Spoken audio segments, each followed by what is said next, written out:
The season finale of Servant Season 2 has arrived. In today's video, we're going to break down the entire season and how it holds up compared to the first.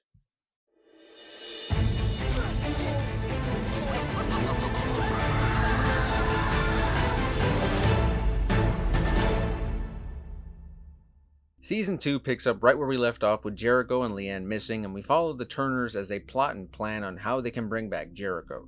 I mean, we see everything from fake pizza businesses as a cover-up for an infiltration and kidnapping, to Julian gathering all his money to essentially buy back baby Jericho, to Dorothy even attempting to off Leanne at one point. Yeah, this season was a wild ride, and I personally enjoy the blend of horror, comedy, and drama that Servant provides, so this season to me was a win. My only complaint is a minor one, which is the runtime. Where Season 1's episodes ranged in that 30 to 35 minute runtime, this season's episode saw a bit of a decline, with the average episode having a runtime of 26 minutes. Again, it's minor, as we know we're getting a third season, so I understand M Night already knows the story he wants to tell. And speaking of M Night, Servant really is a showcase for what he's best at. He's most in his element when he is creating original ideas with smaller budgets and smaller casts, where he can really explore the characters he puts on screen. We have a small, torn apart family, a mysterious outside force creeping into their lives, and we hardly venture out of their home, and just becoming engrossed in their unique and creepy dilemma. It almost sounds like I'm describing Signs, isn't it? One other thing is, M. Night is fantastic at getting the most out of his actors, and I must say right now, round of applause for all the talent on screen. Lauren Ambrose, Rupert, Grint, Nell, and Toby Kebbel have all been wonderful to watch these past two seasons, but especially this one. Some of our questions did get answered, like what happened to Roscoe after his run-in with Uncle George and Aunt May.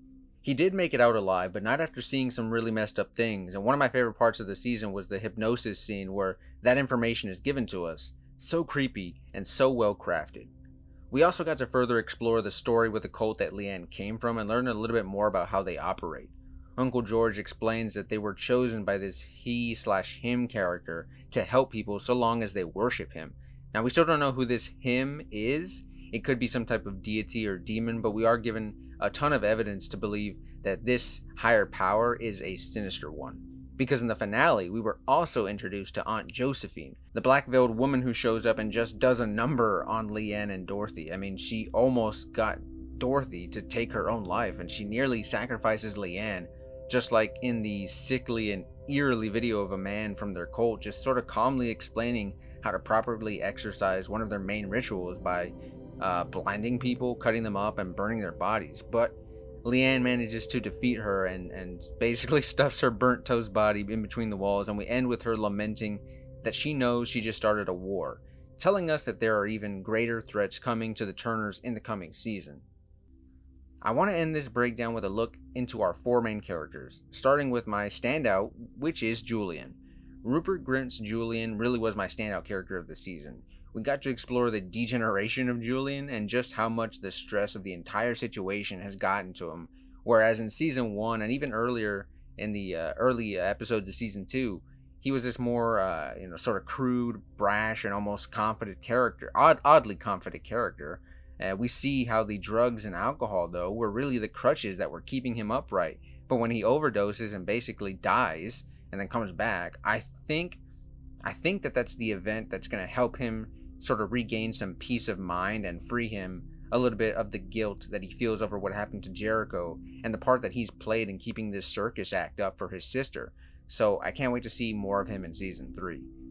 Leanne deals with the trauma of her mother and how she basically made her feel so incredibly powerless, and she basically turns the mannequin in the attic into this visual reminder of her mother. And it's not like she breaks or destroys it. No, she just keeps it for company, and it's further showing of the complex relationship that she had with her mother, and that she does outlandish things like remake that cake and perform a tradition she used to hate doing with her mom, but then she also keeps the mannequin around, so she doesn't have a problem with it being around her.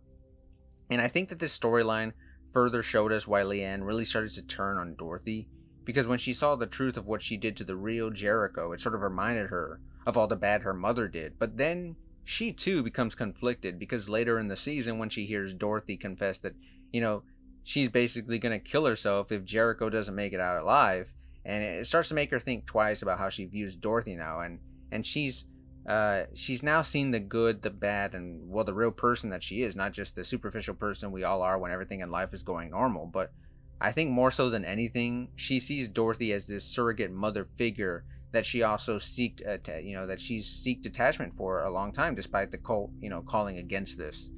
A character who kind of took a back seat this season, I felt like at least was Sean, or at least story wise and character wise, he had the least to work with, in terms of getting more out of his character. The stuff we had already seen in season 1, which is like his battle with his conscience as to whether he should pursue the child or not, because he knows it's not really Jericho, and whether or not he should even tell Dorothy the truth, which at one point in the finale, it looked like he was going to tell he was going to tell her, but then of course, there's the interruption at the end with Leanne bringing Jericho back to the Turners.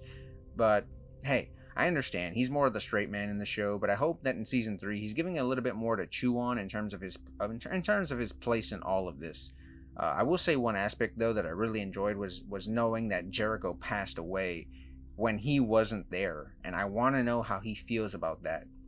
And finally, while I think Julian was the standout character for this season, the character for me the season helped out the most was easily Dorothy. They did a terrific job with fleshing out her character and showing the motherly side of her and the person she was before the incident with Jericho. She seemed like a hard-working, loving, and giving person, and in the season we get a better understanding of why she's so desperately fighting to get back to that old life, that former self. She definitely took more of a charge with trying to get back Jericho, and that just gives her so much more to do, as opposed to season 1 where it felt like all she did is belittle Sean and get on everyone else for things that they were not entirely, in control of. But yeah, between Lauren Ambrose's great acting and better character exploration this season, it definitely made Dorothy a more likable and layered character. But yeah, this has been my breakdown and thoughts of Servant Season 2. Please let me know in the comments what you thought of this season, and more so what you think might happen in Season 3, because I do enjoy talking with you all in the comments section. And if you want to stay up to date on all the things in the world of Servant and film and TV in general, well, consider sticking with the channel, because I love talking to you guys. And as always, this has been Millennium Movies, and I will see you all very soon.